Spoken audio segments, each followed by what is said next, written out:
Hello दोस्तों, कैसे हो आप लोग। आशा करते हैं अच्छे होंगे। तो मेरे चैनल को सब्सक्राइब एवं वीडियो को लाइक जरूर कर देना।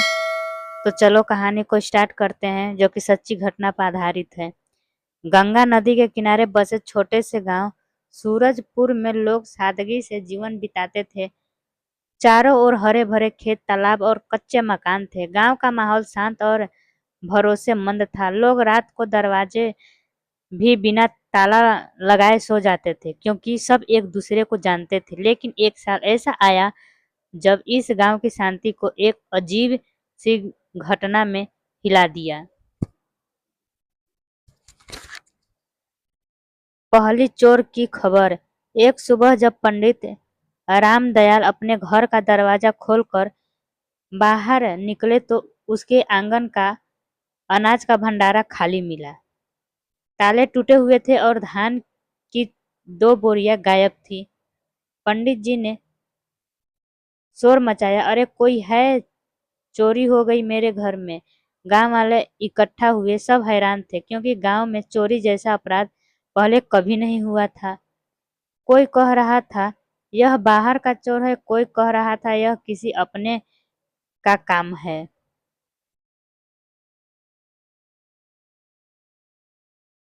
डर का माहौल। पहली चोरी के बाद लोग थोड़े सतर्क हो गए, लेकिन 2 दिन बाद ही किसान हरिदास के घर से भी गहने का डिब्बा गायब हो गया।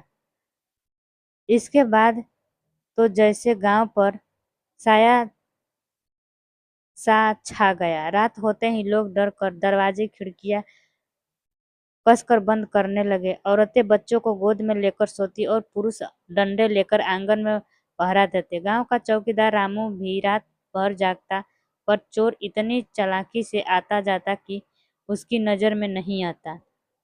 चोर की चालाकी। चोर बहुत सोच समझ कर वार करता था। वह कभी किसी एक के ही घर में ज्यादा सामान नहीं चुराता था, बस थोड़ा थोड़ा लेकर निकल जाता, ताकि लोग तुरंत बड़ी शिकायत न करें।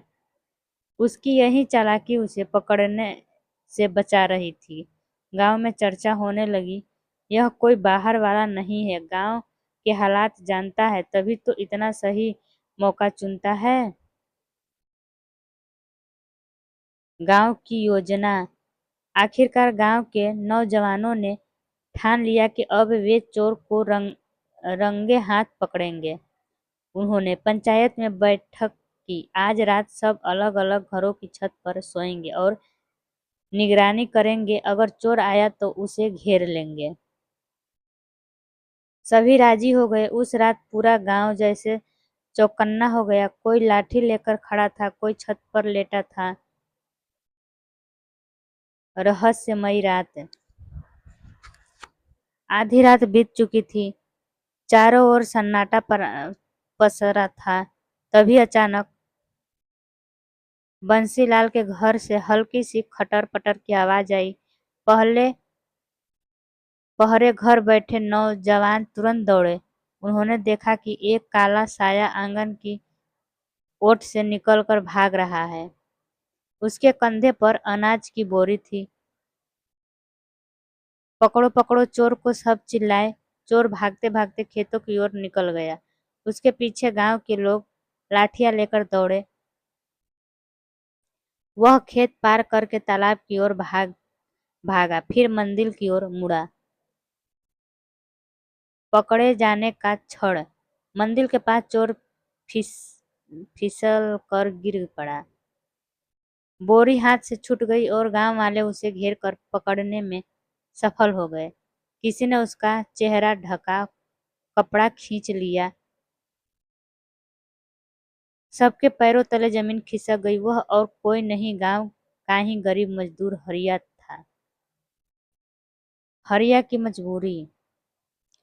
गांव के बुजुर्ग चौधरी ने गुस्से में पूछा, हरिया, तूने ये क्या किया?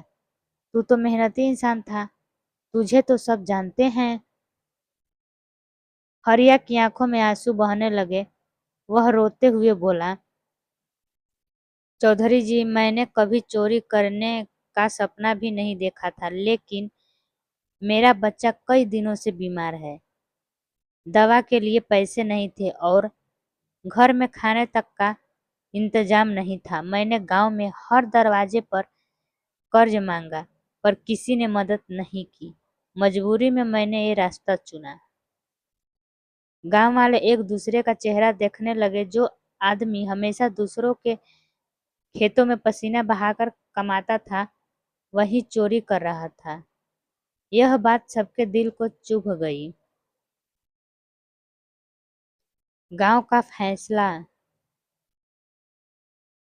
पंचायत ने चर्चा की। कुछ लोग कह रहे थे अपराध तो अपराध है, इसे सजा मिलनी चाहिए, पर कई लोग पिघल गए। बुजुर्ग पंडित जी बोले, अगर यह हमारे गांव का आदमी है और यह मजबूरी में चोरी कर रहा है तो यह हमारी भी गलती है। हमने समय पर मदद क्यों नहीं की।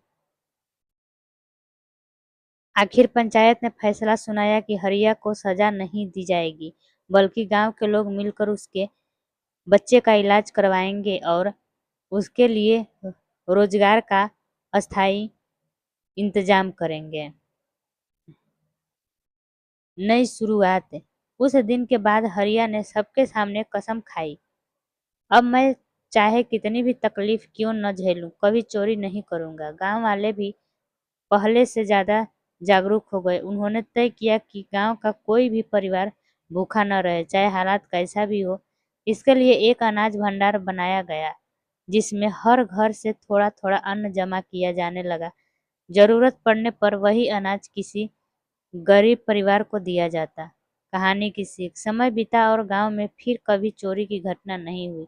हरिया मेहनत करके अपने बच्चे को बड़ा किया और लोगों का विश्वास जीता। गांव वालों ने समझ लिया कि कभी कभी चोरी अपराध नहीं, बल्कि भूख और मजबूरी की चीख होती है। अगर समाज एक दूसरे की मदद करे तो कोई इंसान गलत रास्ता नहीं चुनेगा। तो बाय दोस्तों, मेरी कहानी कैसी लगी कमेंट बॉक्स में जरूर बताइएगा, और मेरे वीडियो को लाइक एवं चैनल को सब्सक्राइब जरूर कर देना दोस्तों। तब तक के लिए बाय बाय।